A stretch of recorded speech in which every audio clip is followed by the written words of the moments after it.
খালেদা জিয়ার শারীরিক অবস্থার সামান্য উন্নতি জানালেন তথ্য উপদেষ্টা মাহফুজ।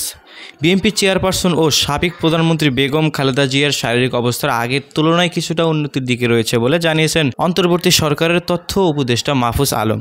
রাজধানীর এভার কেয়ার হাসপাতালে রবিবার দিবাগত রাতে খালেদা জিয়ার শারীরিক খোঁজখবর নিতে গিয়ে তিনি তথ্য জানান। হাসপাতাল পরিদর্শন শেষে সাংবাদিকদের মাহফুজ আলম বলেন, আমি ব্যক্তিগতভাবে উদ্যোগে খালেদা জিয়াকে দেখতে এসেছি। দেশের জন্য তিনি যে অবদান রেখেছেন ও ত্যাগ স্বীকার করেছেন তার প্রতি সম্মান জানিয়ে আমিও তার দ্রুত আরোগ্য কামনা করছি। তিনি জানান, চিকিৎসকের সঙ্গে আলোচনা করে জানতে পেরেছেন খালেদা জিয়ার শারীরিক অবস্থার গত কয়েকদিনের মতোই স্থিতিশীল রয়েছে এবং সামান্য উন্নতি হয়েছে।